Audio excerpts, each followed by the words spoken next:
Bonjour à tous, aujourd'hui on est le 9 juin et comme vous le savez peut-être, ce sont les élections européennes. Alors il est 14h35 et à 20h nous aurons les résultats et nous allons interroger des gens sur les quais de Seine et puis aussi dans les bureaux de vote pour leur poser des questions sur l'Europe, ce qu'ils pensent de l'Europe et potentiellement pour qui ils vont voter.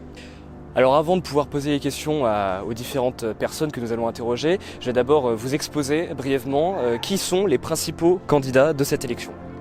Alors nous avons François-Xavier Bellamy pour les Républicains, classé à 7% dans les sondages.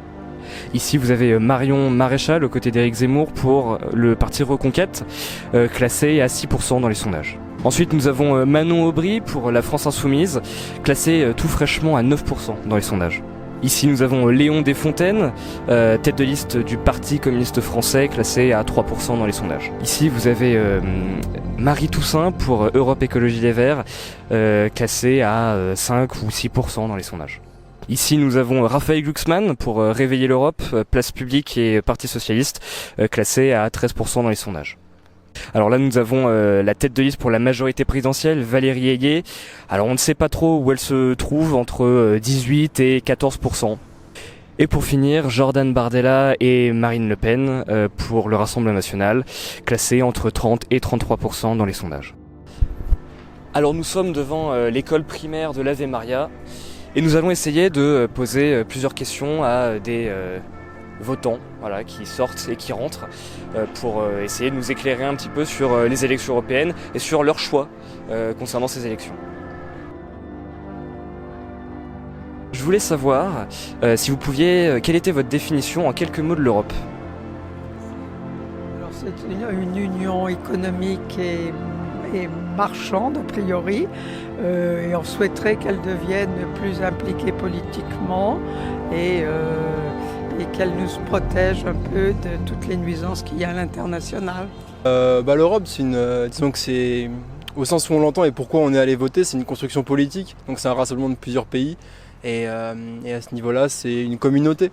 Donc le but, c'est quand même de mettre en relation plusieurs pays, plusieurs groupes politiques, plusieurs systèmes politiques, plusieurs peuples, et de le faire au travers d'institutions qui les rassemblent, et surtout de relever des défis communs au moyen d'institutions et par la loi. L'Union européenne, c'est déjà les pays qui en sont membres, et les pays qui, on l'espère, le seront bientôt. Bonjour l'Arménie, la Géorgie, nos petits amis d'Orient et l'Angleterre dès qu'elle se remettra de sa cuite. C'est tout l'ensemble des pays qui, au moins théoriquement, avaient un espoir commun, pacifisme, entraide, solidarité, diversité, sans absorption ou destruction au sein d'une union un petit peu trop malsaine et centralisée. Pour moi, c'est une organisation qui permet d'être un peu unie et de partager des valeurs et qui offre une espèce de protection et d'unification à l'Europe. Alors l'Union européenne, c'est ce qui va donner les lois donc européennes, comme c'est indiqué. Et du coup, on vote pour les eurodéputés ce dimanche. Voilà. L'Union européenne, c'est ce qui permet à la France de peser à l'international. On reste un petit pays, donc je pense que c'est important pour pouvoir appliquer des lois et se faire respecter. D'accorder de l'importance. Une alliance économique et commerciale des principaux pays européens. Récemment, il y a eu un chiffre qui est tombé, un nombre plus précisément, sur le pourcentage d'abstention qu'il allait avoir en France pour ces élections. Savez-vous à peu près à quel niveau il se trouve? Ça doit être 50, ou pas loin, ou 49. On est à 58% d'abstention. Je pense que j'aurais dit 70%. Je dirais 60-70%. Il me semble qu'il y avait 55% de votants prévus. Autour de 70% peut-être. Je dirais, on va être gentil, 45% d'abstention. Le vote est évidemment secret, mais pourrions-nous savoir quel était votre candidat de prédilection aujourd'hui? Non, ça va être très très très très particulier, moi, parce que c'est la première fois de ma vie que je vote communiste. Ah, communiste, donc Léon Desfontaines. Voilà. Parce que je pense que peut-être ça peut être un balancier contre Bardella parce qu'il soutient les gens pauvres.